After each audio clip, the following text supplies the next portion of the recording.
네, 지금 들으신 것처럼 민주당 내에서는 586 용태론이 불거지면서 인적 쇄신 요구가 커지고 있습니다. 최근 이재명 후보의 지지율이 박스권에 갇혀 고전을 면치 못하는 가운데 어제는 7인회, 오늘은 송영길 당대표까지 백의종군 행렬에 동참했습니다. 민주당 내 분위기가 지금 어떤지 상황을 들어보겠습니다. 직접 이 문제를 쏘아올린 분입니다. 더불어민주당 김종민 의원 나와 계십니다. 의원님 나와 계시죠? 예, 안녕하세요. 김종민입니다. 네, 안녕하십니까. 이틀 전에 586 용태론을 꺼내 드셨습니다. 그리고 오늘 송영길 당대표가 먼저 결단을 했습니다. 의원님은 오늘 송 대표의 결단을 어떻게 보셨습니까? 예, 일단 뭐 한 가지 제가 좀 정확하게 정리를 하고 갈게요. 제가 586 용태론을 꺼내든 건 아니고요. 예.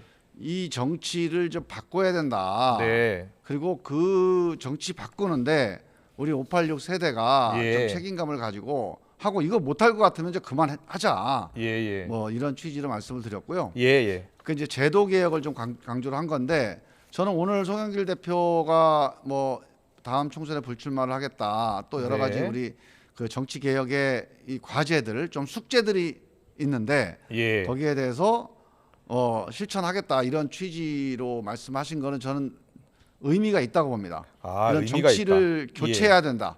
이 정권 교체가 가지고는 안 돼요. 이게 예. 정치를 바꿔야 됩니다. 네네. 이 정치를 바꾸는데 뭐 하나의 어떤 그 기여를 한다고 할까요? 뭐 참여한다고 예. 이런 의미에서는 전 송영길 대표의 결단이나 방침도 의미가 있다고 봅니다. 그렇군요. 의원님이 이틀 전에 페이스북에 글을 봤더니 확 바꿔야 한다. 그리고 이재명 의원 박스권 네. 탈출하고 싶으면 586 세력 누구도 입각하지 않을 것이다라는 입장도 함께 발표해야 한다. 이렇게 이야기하셨죠?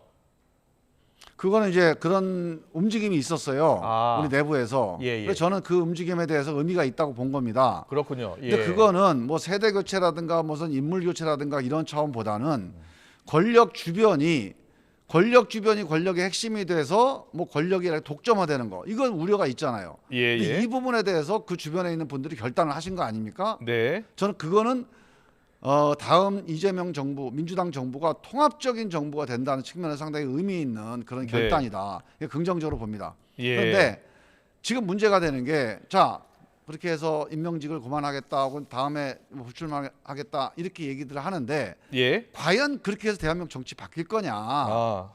여기에 대한 실효성 혹은 진정성 이런 문제 제기가 또 있는 게 사실이에요. 예. 그래서 저는 이게 의미가 없는 게 아니지만 네. 여기에 그치지 말고 한 발 더 나가야 된다. 아. 한 발 더 나가는 게 뭐냐? 예. 제도를 바꿔야 된다. 기본적으로 제도를 교체해야 돼요.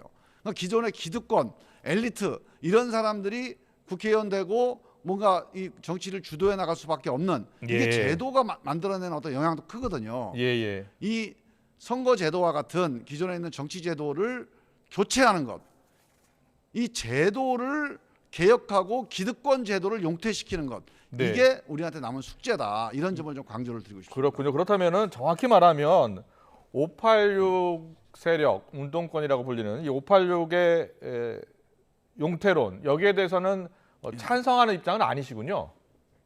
아니요, 그것도 이제 개인적인 결단으로 예.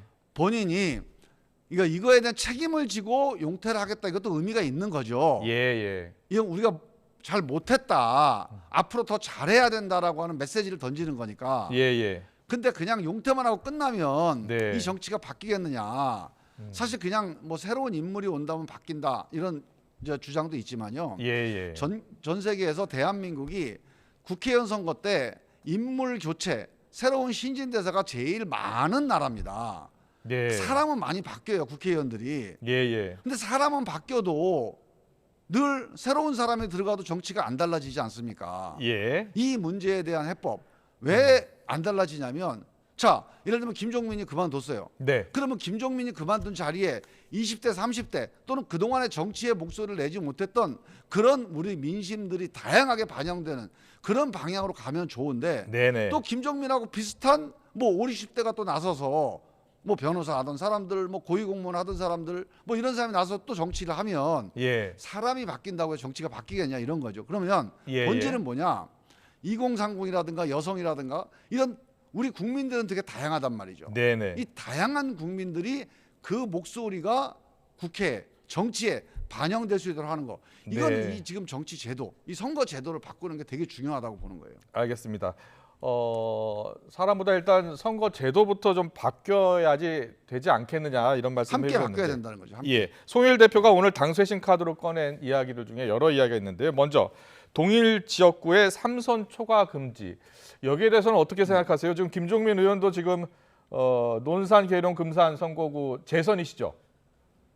저는 아직 삼선은 아닙니다. 그러니까요. 예, 자, 삼선 이게 초과 금지. 저도요. 여기에 대해서 어떻게 보세요? 저는 이게 이제 당에서 공천 과정에서 한 지역구에 3선 이상 하는 사람은 조금 공천을 하지 말고 예, 새로운 인물도 하는 건 전 이거 좋은 방향이라고 봅니다. 아, 그런데 문제는 예. 자 생각을 해보세요. 호남 같은 우리 당 유리한 데는 네. 3선 의원 고만하고 새로운 청년들을 공천하면 당선될 수 있겠죠. 네, 그런데 서울의 접전 지역들, 뭐 경기도의 접전 지역 이런데 만약에 20대, 30대의 청년들을 새로운 신인 대사로 만약 공천을 한다고 치면 예, 이분들이 공천을 해도 당선이 안 될 가능성은 매우 높습니다. 네, 여성도 마찬가지예요. 그래서 지금까지 보면 공천을 할 때 우대를 하거나 길을 열어주는 것도 중요하지만 네, 지금처럼 1등 한 명만 뽑는 선거제도를 계속 유지를 하면 네, 기본적으로 5, 60대들 경험이 많고 사회 경력이 많은 사람들, 남성 이런 사람들이 주로 많이 당선이 되게 돼 있어요. 예, 그래서 유럽도 대부분의 나라들이 그런 시도를 하다가 아 그거 갖고 안 되겠구나 해서 전체적으로 거의 대부분의 유럽 나라들이 프랑스, 영국만 빼고는 다 권역별 비례제로 다 제도를 바꿨지 않습니까? 예, 예, 그 정당 명부제 권역별 비례제로 제도를 바꾼 다음에 2030들 여성들 또 다양한 직업군들이 국회에 참여하면서 국회가 갈등을 녹이는 용광로 역할을 할 수 있었던 거죠. 그 예. 정치가 선진화된 겁니다. 예. 네. 좋은 인물을 공천하면은 당선되는 곳은 뭐 한두 곳이 아닙니다. 호남 지역 같은 경우도 민주당 후보가 무조건 당선되는 게 아니라 좋은 후보를 낸 무소속 후보가 또 당선이 되기도 하고 그러지 않았습니까? 그래서 무엇보다도 그렇죠. 좋은 후보를 어느 당이 이렇게 공천하냐가 더 중요한 것 같습니다. 보니까 또 하나 문제 중에 민주당 의원의 문제로 공석이 된 3개 지역구 무공천 방침을 밝혔습니다. 이 무공천 방침에 대해서는 어떻게 보세요? 저는 뭐 그것도 우리가 지난번 서울 부산 보궐선거 때 네. 한번 우리가 민심의 평가를 받은 적이 있잖아요. 예. 그때 이제 아 우리가 뭐가 문제였구나 하는 생각을 한번 해본 적이 있는데요. 저는 이제 뭐 화성이나 청주 같은 데는 예. 이게 문제가 생겨서 그 의원이 이제 그만둔 지역이란 예. 말이죠.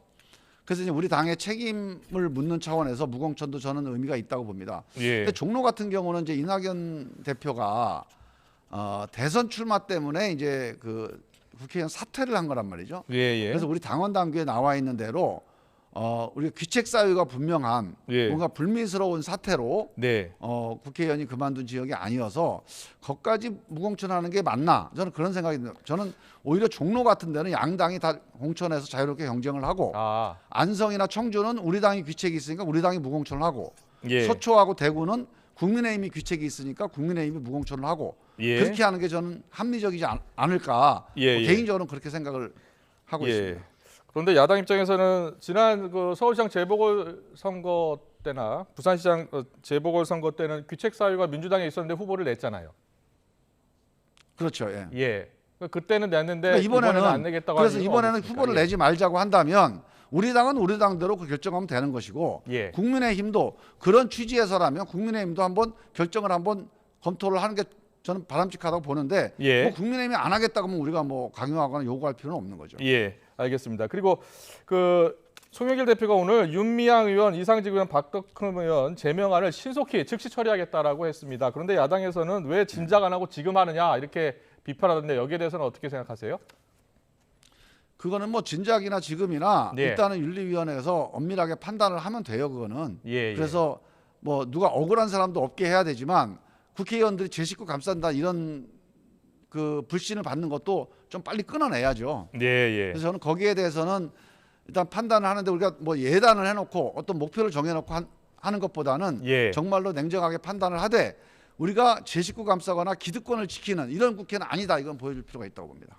알겠습니다. 제 식구 감싸기는 더 이상 안 되겠죠. 알겠습니다. 정권 교체 여론도 지금 높은 상황이고 실제로 이재명 후보가 지금 박스권에 갇혔다라는 평가가 많잖아요. 그 이유가 어디에 있다고 의원님은 보고 계세요? 전체적으로요. 지금 양당 후보가 약간 양당의 적극적인 지지층을 기반으로 당선된 후보들입니다. 예. 이재명 후보도 우리 당에서 약간 예. 강성 내지는 적극 지지층이 이제 주요 기반이 된 거고요. 네. 윤석열 후보도 마찬가지죠. 그래서 35% 30%가 딱 결집이 돼 있어요, 양쪽이. 예. 이건 되게 강력하게 결집이 돼 있는데 네. 중간층에 있는 30%는 예. 양쪽이 다 강성 후보니까 잘 네. 안 움직이는 거예요, 지금. 아. 그러니까 지금 중도층이 윤석열 후보가 좋아갖고 윤석열 후보를 더 찍는 게 아닙니다. 네. 국민의힘이 좋아서 거기를 더 지지하는 게 아니고 예. 둘 다 마음에 안 드는데 네. 근데 정권 교체는 필요하지 않을까. 그래도 아. 민주당이나 문재인 정부가 권력도 가지고 있고 의석수도 많았는데 이 정치를 이렇게까지 못한 거는 좀 힘센 사람이 더 책임 있는 거 아니냐. 예. 이런 의식들이나 판단이 있잖아요. 예. 그래서 그것 때문에 정권 교체를 조금 더 우호적으로 보는 정도의 여론이라고 봅니다. 네. 그래서 저는 이분들한테 예. 남은 40일 동안에 예. 정권 교체를 우리가 하겠다고 할 수는 없습니다. 정권 교체보다 그동안에 정치 잘못한 것들에 대해서 반성하고 네. 정말 이번에 제대로 한번 해보겠습니다. 이 양극화된 정치, 계속 적대적으로 대결하는 정쟁 정치, 이거 극복하고 정말 통합의 정치 해보겠습니다. 네. 이렇게 중도층을 설득하고 마음을 돌리는 거, 이 노력을 꼭 하면 네네. 저는 충분히 같이 할 수 있다고 봅니다. 그렇군요. 그 노력을 어떻게 하느냐가 중요할 텐데 저번 페이스북 글에 보니까 정권 교체 민심 55%인데 이 가운데 10% 이상을 설득해야 한다. 이를 위해선 변화와 그 마음을 돌려야 결단이 됩니다. 필요하다. 예. 이렇게 이야기하셨습니다. 변화와 결단. 좀 더 구체적으로 어떤 변화와 결단이 지금 필요한 상황인 것 같습니까? 그러니까 우리가 뭐 다음에 불출마하겠다, 뭐 자리에 앉았겠다 이것도 중요하지만요. 예. 우리 국민들이 되게 현명한 분들이에요. 예. 그래서 그런 정도 가지고 자기의 주권 행사를 뭐 쉽게 바꾸기는 쉽지가 않다고 봅니다. 그게 예. 출발은 되겠지만 네. 실제 진정한 변화는 우리 중도층 국민들이 원하는 게 뭡니까? 지금 여든 야든 보수든 진보든 둘 다 자기가 다 똑똑하다, 자기가 다 옳다고 주장하면서 맨날 싸움만 하는 거. 예. 이거를 지금 불신하고 있잖아요. 네. 다음에 들어서는 정부는 어떤 정부가 되든 이 코로나 국난을 극복하고 양극화를 극복하려면 네. 통합적인 정치를 해야 됩니다. 예. 이 국민 통합의 정치, 갈등 극복의 정치, 양극화 극복의 정치 이걸 하겠다고 약속하고 거기에 대한 진지한 제안을 예. 또는 비전을 내놓는 후보가 또 그런 정당이 전 이번 선거에서 이긴다고 봅니다. 알겠습니다. 중도층이 저는 그 점에 대한 판단을 지금 기다리고 있다. 저는 그렇게 생각해요. 알겠습니다. 정권 교체를 넘어 정치 교체를 해야 한다. 통합의 정치를 해야 네. 한다라고 강조해 주셨습니다. 더불어민주당 김종민 의원과 함께했습니다. 잘 들었습니다. 고맙습니다. 예, 감사합니다.